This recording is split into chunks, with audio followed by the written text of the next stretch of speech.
Hello guys, आज की जो वीडियो है वो सीयूटी यूजी के एग्जाम के ऊपर है। ये जो मैं डिटेल यहाँ पे आप लोगों को बताऊंगा, ये सीयूटी यूजी के ऑफिशियल बुलेटिन से मैं बता रहा हूँ, ऑफिशियल। ठीक है, यहाँ पे मैं सबसे पहले बता देता हूँ मोड ऑफ एग्जामिनेशन, किस मोड पर आपका एग्जाम कंडक्ट होगा। और यहाँ पे मैं बता दूं आपका ऑनलाइन कंप्यूटर मतलब सीबीटी मोड पर होगा ऑनलाइन। अब ऑनलाइन घर बैठ के नहीं होगा, सेंटर जाना होता है आपको। ठीक है, ऑफलाइन आपको जाना होता है, सेंटर पर बैठना होता है। वहां पे जो टेस्ट होता है वो कंप्यूटर बेस्ड टेस्ट होता है, सीबीटी मोड पर होता है। कंप्यूटर आपके सामने रखे होते हैं, स्क्रीन आपको दिख रही होती है, वहां पे आपको ऑप्शन सेलेक्ट करने होते हैं। आप लोग समझ गए होंगे। अब यहाँ पे कुछ क्वेश्चन है मीडियम को लेके कि एग्जाम का मीडियम क्या रहने वाला है। तो सबसे पहले मैं बता दूं, इंग्लिश लैंग्वेज जो है वो आपको all over India and world में जहां पे भी सीयूटी यूजी एग्जाम कंडक्ट हो रहा है, मैं आप लोगों को बता दूं सीयूटी यूजी एग्जाम जो है आउट ऑफ इंडिया भी कंडक्ट हो रहा है। ठीक है, तो आउट ऑफ इंडिया जहां पे है उन सभी का एग्जाम जो है इंग्लिश में भी वर्जन देखने को मिलेगा, इंग्लिश वर्जन। इंडिया में भी इंग्लिश वर्जन देखने को मिलेगा। और इंडिया में एक और चीज ध्यान रखो, इंग्लिश और हिंदी हर एग्जामिनेशन सेंटर में अवेलेबल है। ठीक है, आप लोगों ने अपने एप्लीकेशन फॉर्म में सेलेक्ट करा होगा डेफिनेटली, आपको जिस भी सेंटर में एग्जाम देने ओ सॉरी जिस भी एग्जाम देना है जिस भी लैंग्वेज में। ठीक है, अब यहाँ पे कुछ ही चीजें थी जो रीजनल लैंग्वेज को लेकर थी कि असमी हो गई, बंगाली हो गई, वो कुछ ही रीजन में, यानी एक तरीके से असमी जो है सिर्फ असम में ही हो सकती थी, एक असम के जितने सेंटर थे। बंगाली लैंग्वेज जो है वो वेस्ट बंगाल, त्रिपुरा, अंडमान एंड निकोबार आइलैंड के पास ही थी ये चीज। ठीक है, तो यहाँ पे लिमिटेड वर्जन थे जो रीजनल लैंग्वेज के थे, जैसे तेलुगु है वो आपको आंध्र प्रदेश एंड तेलंगाना में देखने को मिलेगी। उर्दू जो है वो all examination centre in India. ठीक है, तो उर्दू, इंग्लिश, ये सब आपको जो है हिंदी ऑल एग्जामिनेशन सेंटर यहाँ पे आप लोगों ने फिल करा होगा, अगर आपने फिल करा है जिस भी लैंग्वेज के लिए। ठीक है, यहाँ पे लिखा भी है डायरेक्ट, आप लोग पढ़ सकते हो। आपने जो जिस लैंग्वेज को सिलेक्ट करा है पेपर मीडियम के लिए, उसी पेपर में आपका एग्जाम होगा, सो डोंट वरी। और एक और चीज यहाँ पे जो सबसे इंपॉर्टेंट है, ये चीज इस पॉइंट में क्लियरली लिखा है, please note that for the correctness of the question in all questions paper for English version will be taken as final.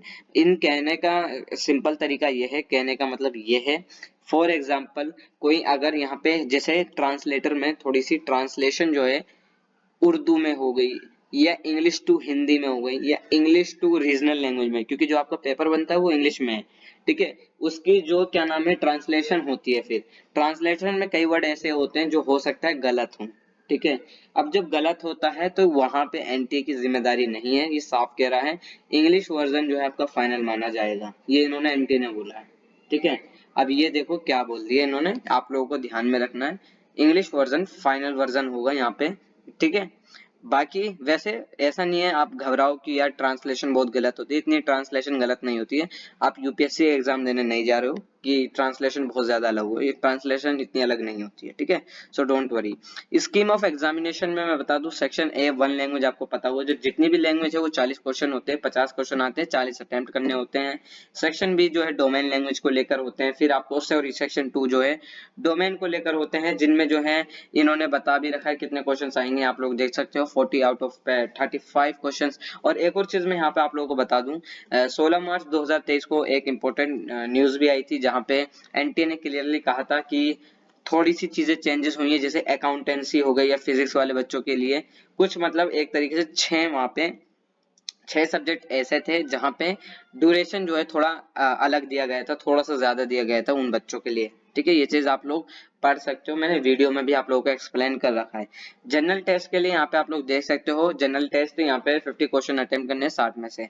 अब यहाँ तो यहाँ पे आप लोग सीयूटी यूजी के एग्जाम में केवल 10 एग्जाम, सीयूटी यूजी के एग्जाम 10 दे सकते हो, इसके अलावा इतने ज्यादा नहीं दे सकते। 10 आप लोग आपने आप जितने भी सिलेक्ट करे हों। ठीक है, बाकी यहाँ पे मैंने आपको हर बार कहा है कि सीयूटी यूजी का आपने जब भी एग्जाम फिल करा हो, एग्जाम फॉर्म फिल करा हो, तो यूनिवर्सिटी का एलिजिबिलिटी क्राइटेरिया चेकआउट करना कंपलसरी रहता है, क्योंकि हर यूनिवर्सिटी का क्राइटेरिया बहुत ज्यादा डिफरेंस है। ठीक है, डीयू का मैंने ऑलरेडी आप लोगों को बता रखा है, B1 B2 list, B1 B2, ये आप लोगों को चेकआउट करना है तो कर सकते हो। बाकी अब तो पेपर आने वाला है तो करेक्शन भी नहीं होगी अब तो फॉर्म में। खैर, पैटर्न यहाँ पे क्वेश्चन क्या रहेगा, क्वेश्चन आपका रिटन बेस नहीं होता है, कंप्यूटर बेस होता है, और ऑप्शन वाले होते हैं, यानी मल्टीपल चॉइस क्वेश्चन होते हैं। ठीक है, आप लोगों को पता होगा एमसीक्यू बेस्ड यानी मल्टीपल चॉइस बेस्ड क्वेश्चन होते हैं। सो डोंट वरी, ड्यूरेशन यहाँ पे इन्होंने बता रखा है। और ड्यूरेशन में एक और चीज मैं बता दूं, जो आपका स्लॉट जो होगा 3 स्लॉट होंगे पर डे, ठीक है। अब यहाँ पे कुछ बच्चे कहेंगे भैया हमारा स्लॉट कौन सा स्लॉट में है, फॉर एग्जांपल हमारा मॉर्निंग स्लॉट में होगा, इवनिंग स्लॉट में होगा, तो यहाँ पे मैं आप लोगों को बता दूं एडमिट कार्ड पर सब मेंशन होगा, so don't worry, admit card आने दो, एडमिट कार्ड पे आपको सब मेंशन होता है। अगर आपको एडमिट कार्ड समझ में नहीं आता है तो मुझे इंस्टा पे कांटेक्ट कर देना, बाकी मैं उस टाइम पे भी आप लोगों को समझा दूंगा। सिलेबस जो है आप लोग वेबसाइट से डाउनलोड कर सकते हो CUT.smart.ac.in, ठीक है। और जनरल टेस्ट के लिए यहाँ पे जनरल लेंगे, जनरल नॉलेज है, करंट अफेयर्स है। और एक और चीज मैं बता दूं, आपका 21 मई से पेपर है तो जरूरी नहीं है करंट अफेयर 20 मई तक पढ़कर आओ, ठीक है।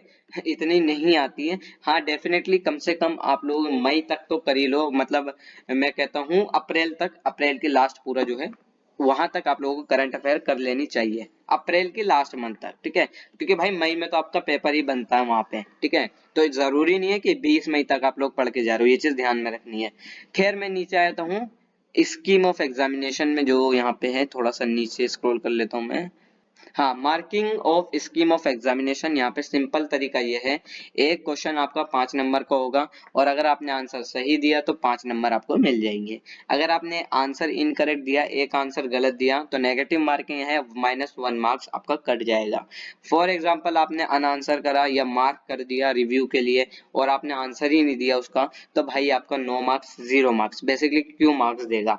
यहाँ पे यहाँ पे चौथा पॉइंट है, if more than one option, basically कहने का मतलब ये है 4 point, 5 point, 6 point and 7 point. यहाँ पे इन चारों पॉइंट का कहने का मतलब क्या है, यहाँ पे सिंपल तरीका इन्होंने ये कहा है, अगर एनटीए की तरफ से कोई फॉल्ट होता है, फॉर एग्जांपल कई क्वेश्चन ऐसे हो सकते हैं, कई होता नहीं है, बहुत रेयर चांस होते हैं इस चीज के, ठीक है। लेकिन कोई क्वेश्चन अगर ऐसा आ जाए कि क्या नाम है, उस क्वेश्चन के आंसर कई सारे हैं लेकिन आपको एमसीक्यू में एक ही आंसर सेलेक्ट करना होता है, लेकिन उसके आंसर कई सारे हैं, तो यहाँ पे एनटीए का फॉल्ट है, तो एनटीए आपको 5 नंबर उस क्वेश्चन का दे देता है, क्योंकि ये एनटीए का फॉल्ट होता है। अगर एक क्वेश्चन के कई सारे आंसर हैं या एक क्वेश्चन के 2 आंसर हैं, तो इस तरीके से आपको +5 का पॉजिटिव पॉइंट देखने को मिलेगा, +5 नंबर आपको दे दिए जाएंगे अगर एनटीए का फॉल्ट है। ये चीज ध्यान रखो, ठीक है, अगर एनटीए का फॉल्ट है, मैं बार बार कह रहा हूँ, ठीक है।